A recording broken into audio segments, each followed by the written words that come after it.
Welcome to Vancouver Market Reports. This is part 2 of an interview with Ron Antalek from RE/MAX Lifestyles in Maple Ridge as we discuss the effects of the bridges that have now put Maple Ridge on the map.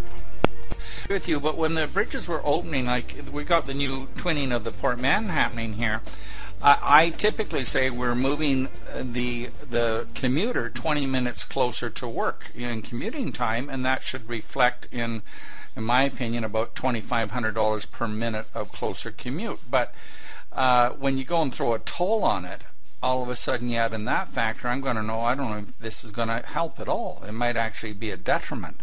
In fact, with a toll on the Port Mann and no toll on the Pitt River, that actually might make Maple Ridge even more acceptable over time, right?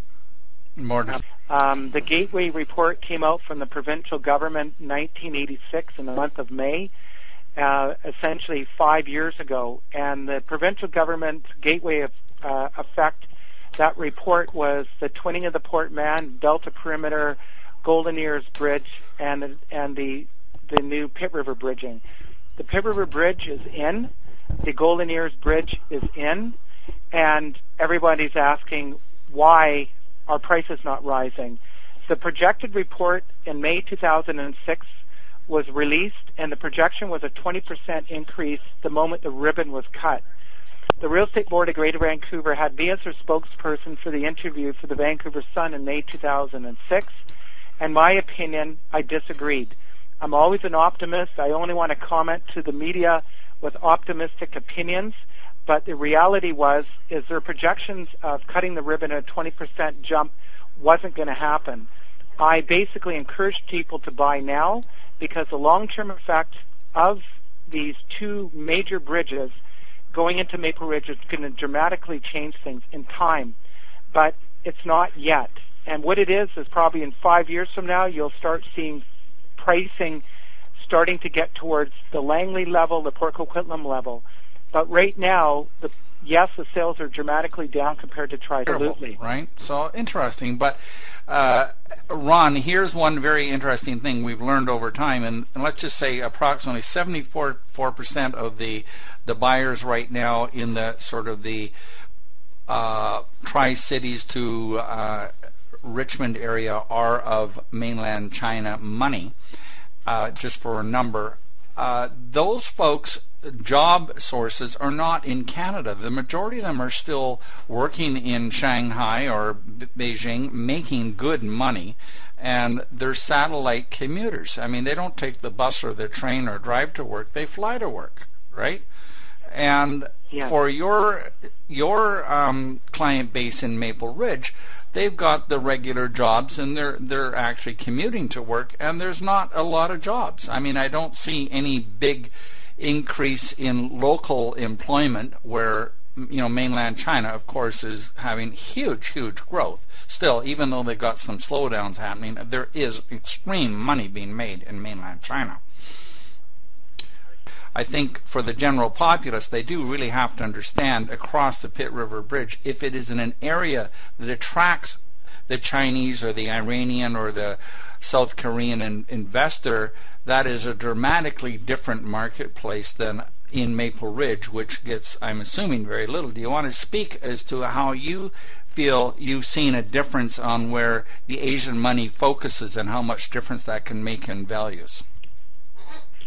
Well, I agree. I think the only sort of predominant speculation in Maple Ridge is we have an urban reserve, which is projected to be the next go-to area for residential development approximately 10 years from now. We do have a large Asian investor groups in that area.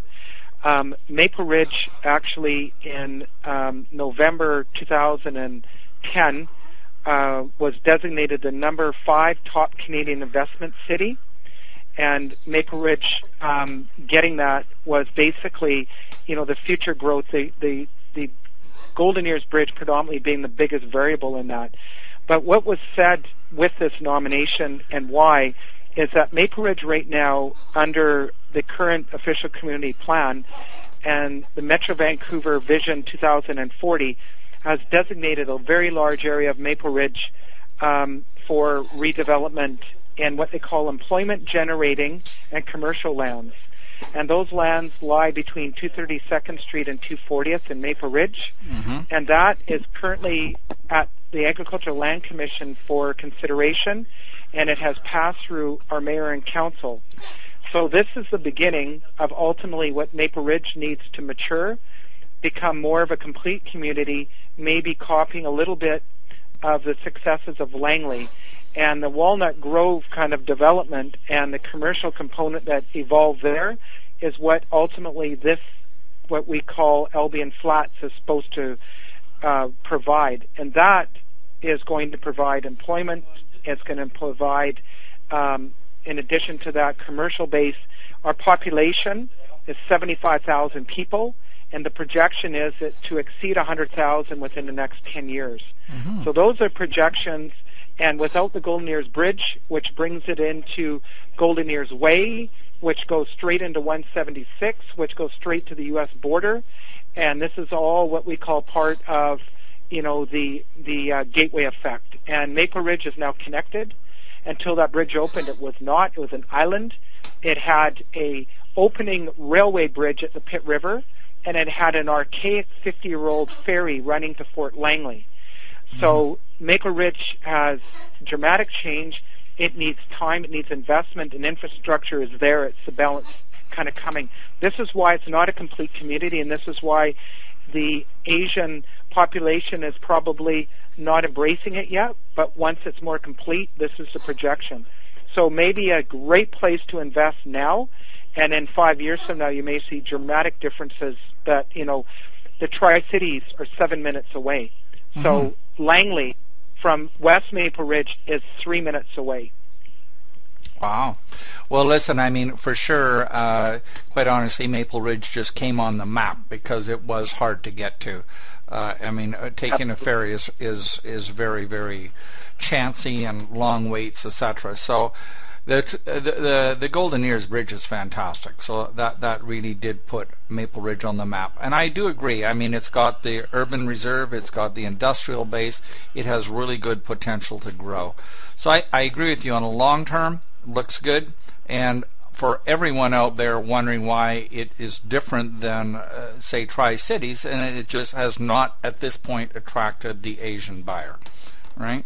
Correct. I agree with that. Totally concur with that statement. Yeah. Ron, I want to thank you for your time, and anybody wanting to know anything about the Maple Ridge area, do contact Ron Antalek directly at RE/MAX Lifestyles. And what's some contact information there, Ron? Yeah, and phone number is 604-351-3261, and website is ronantalek.com, and email is ronantalek@remax.net, and it's Ron Antalek is RONANTALEK.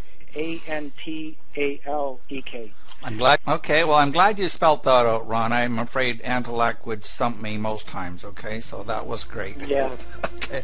Well, listen, I appreciate your market update for the Maple Ridge area, and we look forward to your next follow-up later on in the year. Talk to you soon, Bill. Thanks a lot. Bye-bye now. Thanks again. Bye-bye. Well, thank you for spending the time with VancouverMarketReports.com. I'm Bill Coughlin, RE/MAX Little Oak Realty in Abbotsford, and I invite you to come back every month and spend time as we interview other market experts throughout the Lower Mainland. Bye-bye for now.